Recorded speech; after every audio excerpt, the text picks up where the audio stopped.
Hello and welcome to mindful book craft में वो आपका होस्ट दोस्त गौरव और यहाँ हम किताबों की बातें करते हैं। आज जिस किताब के बारे में हम बात करने वाले उस किताब का नाम है the richest man in Babylon by author George S Gleeson.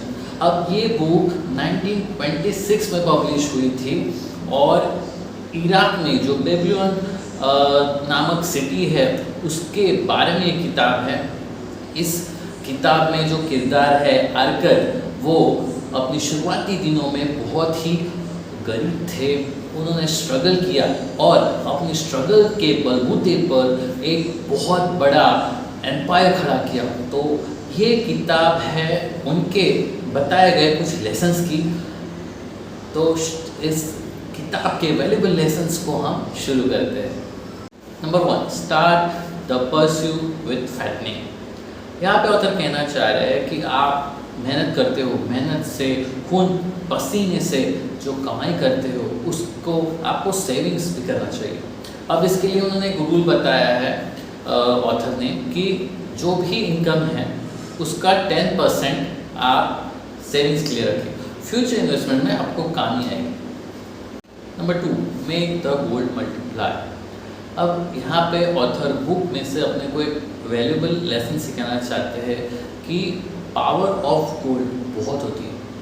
अब जैसे जैसे आप फाइन आर्ट ऑफ इन्वेस्टमेंट सीखोगे तो आपका जो भी वेल्थ है, ठीक है, not in terms of only money but वो गोल्ड के टर्म्स में भी मल्टीप्लाई हो जाए।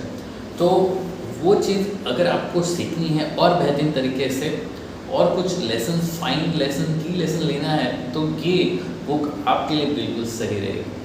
Number 3, guard the lessons from losses. अब जब आप आपकी खून पसीने की मेहनत की कमाई कहीं पे इन्वेस्ट करते हो तो हर इन्वेस्टमेंट को बारीकी से ध्यान रखिए, क्योंकि कोई भी चीज़ जिसके बारे में आपको पता नहीं है, जिसके रिस्क क्या है आपको पता नहीं है, अगर आप वहाँ जाओगे, वो दिशा में जाओगे तो जो लॉसेस होंगे वो बहुत बुरे होंगे। और लॉस होता है तो किसी को भी दुख होता है, तो इसलिए लॉसेस से बचने के लिए हमेशा कैलकुलेटेड रिस्क देख के ही आपका इन्वेस्टमेंट कीजिए, ऐसा ऑथर का कहना है। Number 4, make the dwelling with profitable investments. अब इन्वेस्टमेंट बहुत प्रकार की होती है। कोई गोल्ड में इन्वेस्ट करता है, कोई स्टॉक्स में इन्वेस्ट करता है, कोई रियल इस्टेट में इन्वेस्ट करता है, घर में या कोई प्रॉपर्टी। अब ऑथर कहते हैं कि अगर आप होम ले लें, ठीक है, मतलब उसमें इन्वेस्ट करें, लैंड में इन्वेस्ट करें, तो उसका जो भी रिटर्न है वो सालाना, 2 साल, 5 साल मतलब बढ़ता रहेगा। तो वो आपके लिए बहुत ही अच्छा इन्वेस्टमेंट रहेगा और किफ़ायती भी, प्रॉफिटेबल वे में भी बहुत अच्छा रहेगा। तो ऑथर यहाँ पे उस पर जोर करते हैं कि जो रियल इस्टेट इन्वेस्टमेंट है वो आपको प्रॉफिटेबल वे में लेके जाएगी रादर अदर इन्वेस्टमेंट। अब ये किताब की सीख है या किताब का एक पॉइंट है, ये आज के ज़माने में शायद सच ना भी हो क्योंकि ये किताब 1926 की है। तो ये जो हम किताब का लेसन बोल रहे हैं ये कोई एडवाइस नहीं है, तो don't take it that way. Number 5 और आखिरी वैल्यूएबल लेसन इस किताब का वो है एंश्योर ऑफ फ्यूचर इनकम। अब आप कमाई कर रहे हैं, आज आपकी उम्र अगर 30 साल है मान लीजिए, क्योंकि मेरी 30 साल है, अब आगे जाके क्या होगा, ठीक है, मान लीजिए आप 60 में रिटायरमेंट का प्लान कर रहे हो, 50 में रिटायरमेंट का प्लान कर रहे हो, तो आपके पास खाली 20 साल या 30 साल ही बचे हैं, तो उसके बाद क्या होगा, ठीक है।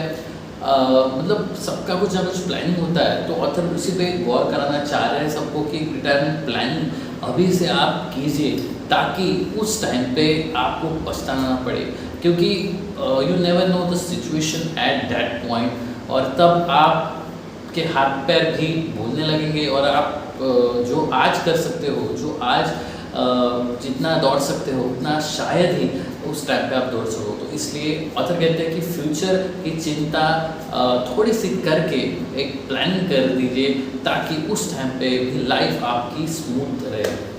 ये थी हमारी किताब richest man in the Babylon. I hope आपको अच्छी लगी तो प्लीज़ वीडियो को लाइक कर दीजिए, इस वीडियो को फ्रेंड्स फैमिली के साथ शेयर कर दीजिए और चैनल को अगर सब्सक्राइब नहीं किया है तो कर दीजिए, मेरे को भी सोचना है यार आगे की प्लानिंग का। ठीक है, तो